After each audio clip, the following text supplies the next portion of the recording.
Il arrive parfois que l'actualité semble se jouer loin de nous. Alors tous les vendredis, on s'intéresse à un événement qui a marqué la semaine d'un point de vue européen et on prend le temps d'expliquer pourquoi il nous concerne tous. Je suis Charlotte Baris et cette semaine, l'actualité européenne qui a retenu notre attention, c'est l'Europe qui cherche toujours des solutions contre les droits de douane de Donald Trump.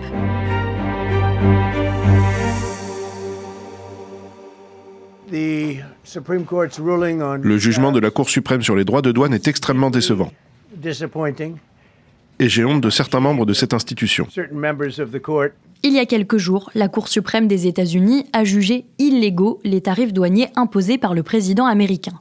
En réponse, Donald Trump a annoncé instaurer des taxes de 10% sur tous les produits importés aux États-Unis. Dans la foulée, le Parlement européen a enfoncé le clou. L'Union a décidé de suspendre la mise en œuvre de l'accord conclu l'été dernier avec Washington. Bref, la bataille des droits de douane est donc encore loin d'être terminée.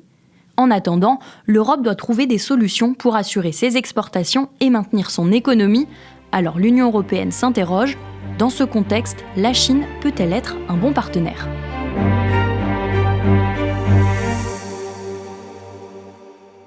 Pour répondre, j'ai fait appel à Thibaut Marotte, journaliste au service économie de l'Express. Bonjour Thibaut. Bonjour. Thibaut, l'illustration de ces interrogations européennes, c'est la visite en Chine du chancelier allemand Friedrich Merz cette semaine. Oui, et c'est d'ailleurs sa première visite depuis qu'il a pris ses fonctions en mai 2025. C'est une visite qui revêt beaucoup d'enjeux. Pour l'Allemagne d'abord, parce que la Chine, c'est le premier partenaire commercial de l'Allemagne. C'était le cas entre 2016 et 2023, puis les États-Unis ont pris sa place avant que la Chine ne redevienne ce premier partenaire commercial.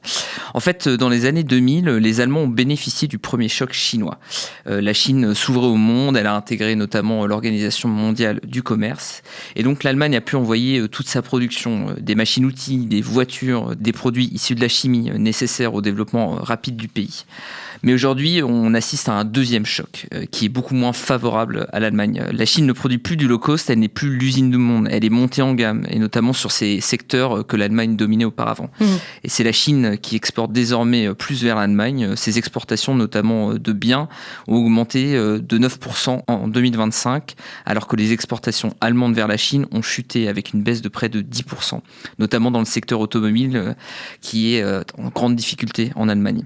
Résultat, le déficit commercial entre la Chine et l'Allemagne se creuse. Merz a donc dû défendre l'économie allemande durant sa rencontre avec Xi Jinping, mais j'imagine qu'il a aussi dû parler d'Europe. Oui, et c'est indispensable. Mais l'Allemagne a pour habitude de jouer sa partition en solo. Sauf qu'aujourd'hui, aucun État européen ne peut à lui seul rivaliser avec la Chine et prétendre à être un véritable contrepoids stratégique.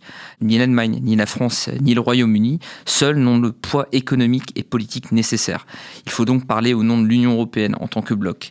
C'est le seul moyen de rivaliser ou de négocier d'égal à égal. Le problème, c'est que parler du nouveau en Europe est toujours très complexe. Avant Merz, Emmanuel Macron, mais aussi les dirigeants britanniques, finlandais ou encore irlandais avaient fait le déplacement en Chine. Il faut défendre son économie nationale tout en parlant pour l'Europe, tout en ménageant le partenaire qu'est la Chine. Thibaut, pourquoi la Chine, c'est autant un enjeu pour l'économie européenne aujourd'hui ? En réalité, l'Europe cherche à diversifier ses partenaires, notamment en raison des tensions avec les États-Unis sur les droits de douane de Donald Trump. Mais elle est aussi très dépendante de la Chine, notamment aux matières premières et les terres rares, ou dans des secteurs comme les télécommunications. Surtout, l'Europe accuse la Chine de ne pas toujours jouer avec les mêmes règles du jeu. Merz l'a dit au moment de sa visite, nous voulons un partenariat avec la Chine équilibré, fiable, réglementé et équitable. Pékin, par exemple, a instauré des limitations, des conditions à l'exportation des terres rares, alors que les entreprises allemandes et européennes dépendent de la Chine dans ce secteur. La Chine arrose également de subventions ses entreprises, déprécie sa monnaie, ce qui joue en faveur de ses exportations. Face à cela, Thibaut, que peuvent faire les Européens ? On l'a vu avec Merz pendant sa visite, c'est un numéro d'équilibre ici. On a donc des propositions un peu dans tous les sens, et les Européens ne parviennent pas à se mettre d'accord sur la stratégie. La France se veut plus protectionniste, quand l'Allemagne veut notamment conserver de bonnes relations avec la Chine. Alors l'UE peut utiliser des instruments commerciaux pour essayer de contrôler les importations chinoises. Elle en a beaucoup à sa disposition. Certains parlent de droits de douane sur les produits venus de Chine. Le Haut Commissariat au Plan a notamment publié un rapport où il propose d'augmenter de 30% les droits de douane sur tous les secteurs et tous les produits en provenance de Chine.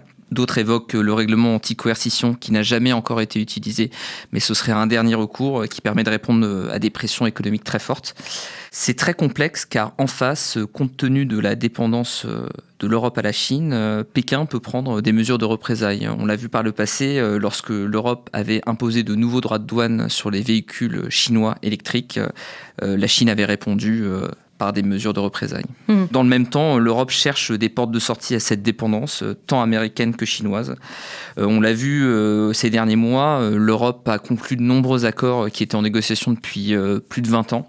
Le Mercosur avec les pays en Amérique latine, en Inde également.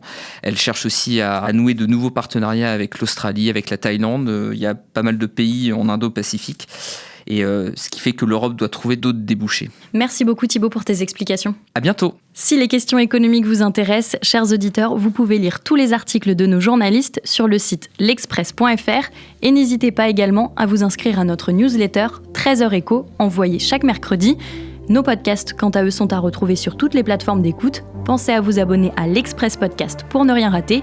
Je vous retrouve très bientôt pour une nouvelle analyse accompagnée des journalistes de la rédaction.